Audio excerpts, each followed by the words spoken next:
안녕하세요. 윤우리 목사입니다. 오늘 하루도 주의 말씀으로 시작하시는 여러분들을 진심으로 축복합니다. 하나님께서 주신 말씀은 요한복음 4장 46절에서 54절의 말씀입니다. 예수께서 또다시 갈릴리 가나로 가셨다. 그곳은 전에 물로 포도주를 만드신 곳이다. 거기에 왕의 신하가 한 사람이 있었는데 그의 아들이 가버나움에서 앓고 있었다.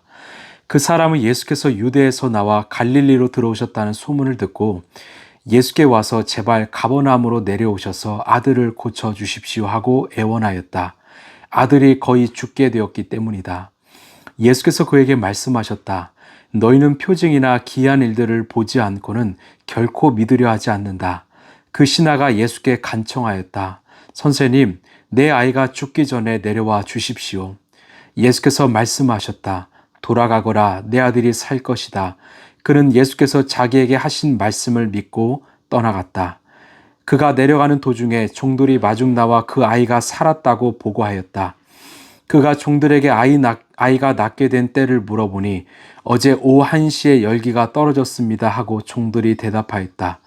아이 아버지는 그때가 예수께서 그에게 내 아들이 살 것이다 하고 말씀하신 바로 그 시각인 것을 알았다. 그래서 그와 그의 온 집안이 함께 예수를 믿었다. 이것은 예수께서 유대에 나와서 갈릴리로 돌아가신 뒤에 행하신 두 번째 표징이다. 아멘. 우리 크리스찬들 중에도 무당을 찾아서 점을 보거나 굿을 하는 사람들이 있다고 합니다. 대략적으로 통계적으로 보니까 약 15% 정도라고 하는데요. 이는 자신의 소원이 바람이 꼭 이루어지길 바라는 마음으로 하는 것이죠. 이처럼 이 한국 기독교 신앙 안에는 이 무속 심리가 뿌리 내려 있음을 우리는 복원합니다. 여러분, 무속 신앙과 기독교 신앙의 차이를 아십니까? 이 무속 신앙은요, 이 자신은 변하지 않고 신의 마음을 돌이키는 신앙입니다. 자신의 마음과 또한 재물을 바쳐서 신의 마음을 어르고 달래서 자신의 소원을 성취하는 신앙이죠. 그런데 이런 신앙으로는 우리가 변할 수 없습니다. 거룩해질 수 없습니다. 왜냐? 나 자신은 변치 않기 때문이죠. 반면에 기독교 신앙은 하나님은 그대로 계시고 자신이 변하는 것입니다. 하나님의 능력을 이용하여 자신의 소원을 성취하는 것이 아니라 하나님의 뜻에 자신의 뜻을 맞추려는 자기 부인, 자기 성찰이 있는 신앙입니다. 이런 신앙은 성장하고 거룩해집니다. 변화됩니다. 성숙해집니다. 이것이 바로 참된 진짜 기독교 신앙이지요. 그렇기에 우리의 삶에 찾아오는 여러 가지 상황들, 때로는 문제나 어떤 아픔이나 질병에 대해서는 함께 깊은 질문을 던져봤으면 좋겠습니다. 내가 하나님의 다스림 통치 안에 있는데 왜 이런 상황을 나에게 허용하셨는가?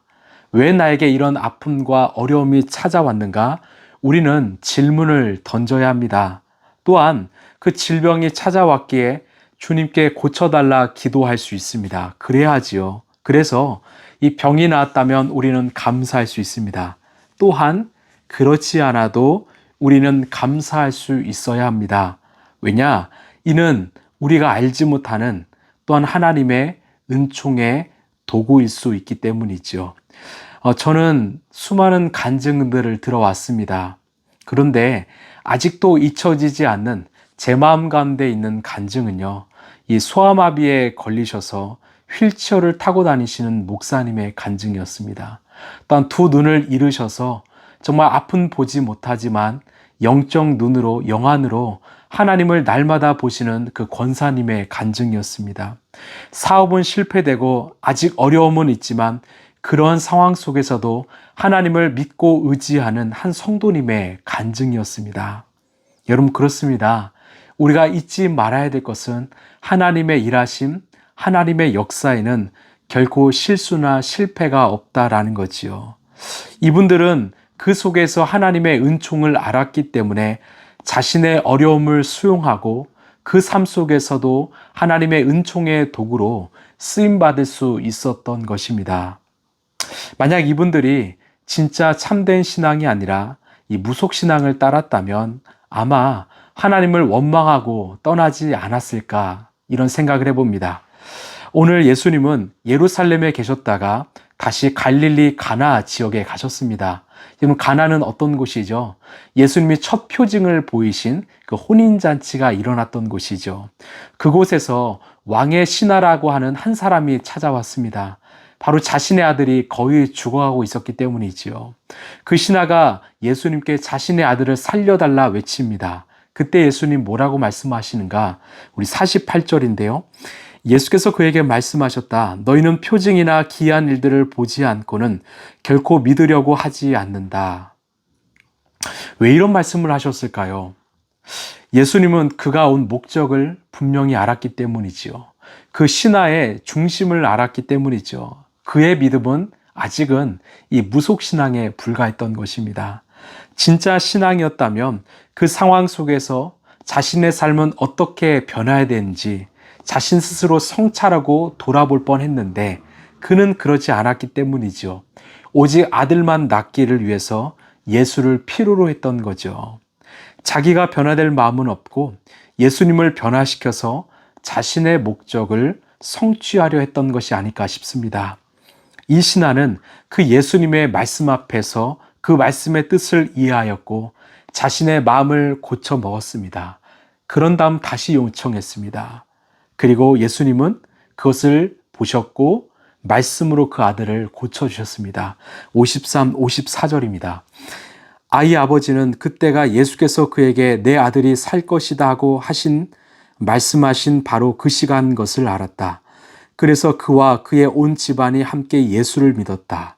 이것은 예수께서 유대에 나와서 갈릴리로 돌아가신 뒤에 행하신 두 번째 표징이다. 아멘. 여러분, 하나님 나라 안에서는요, 결코 헛된 일은 없습니다.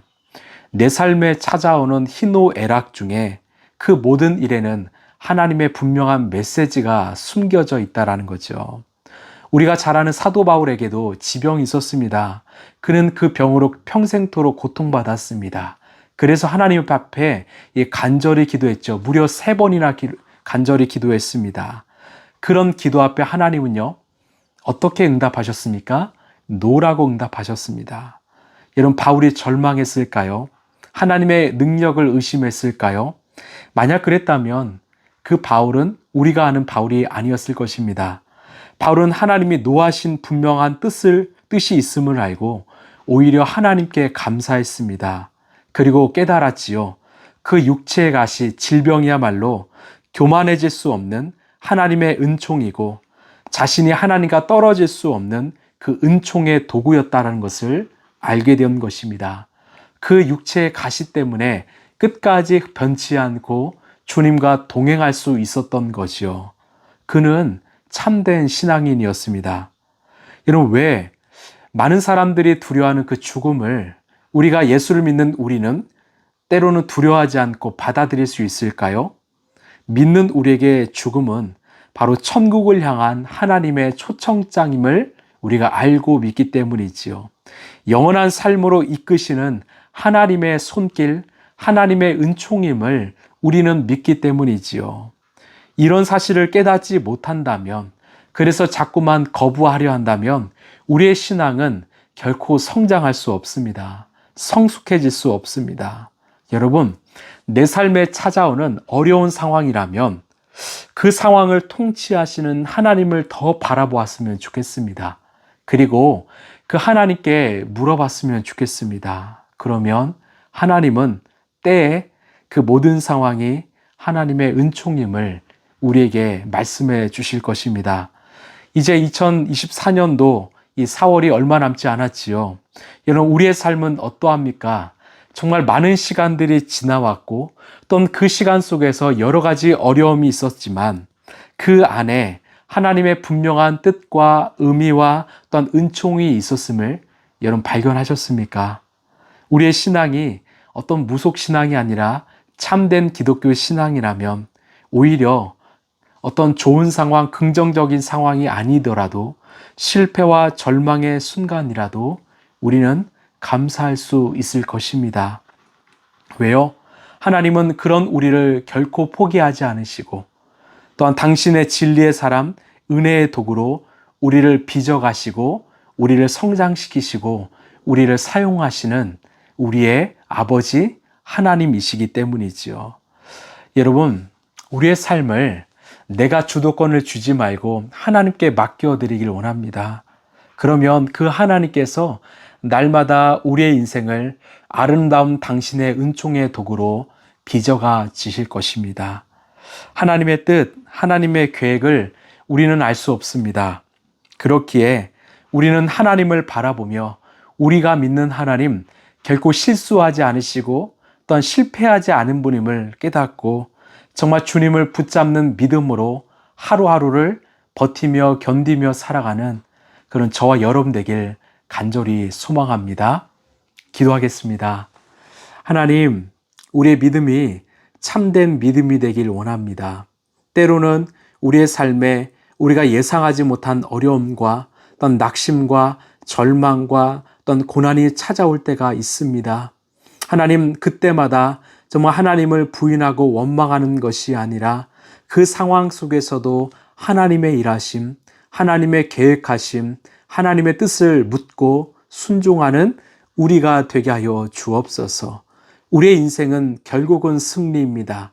그러나 그 승리로 나아가는 그 과정 속에서는 여러 가지 어려움도 있지요. 하나님, 그 상황 속에서 하나님을 붙잡고 하나님과 같이 동행하며 그 시간을 통과하는 우리 라이프처치 성도들 되게 하여 주옵소서. 날마다 하나님의 격려와 응원을 경험하는 우리 성도들 되게 하여 주시옵소서. 모든 것 주님께 맡겨오며 사랑이 많으신 예수님 이름으로 기도하옵나이다. 아멘. 오늘 말씀은 저에게도 참 어려운 말씀이었는데 여러분 그것만 기억했으면 좋겠습니다. 우리 하나님 결코 실수가 없으시다.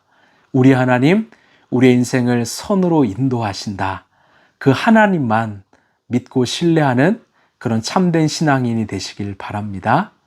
감사합니다.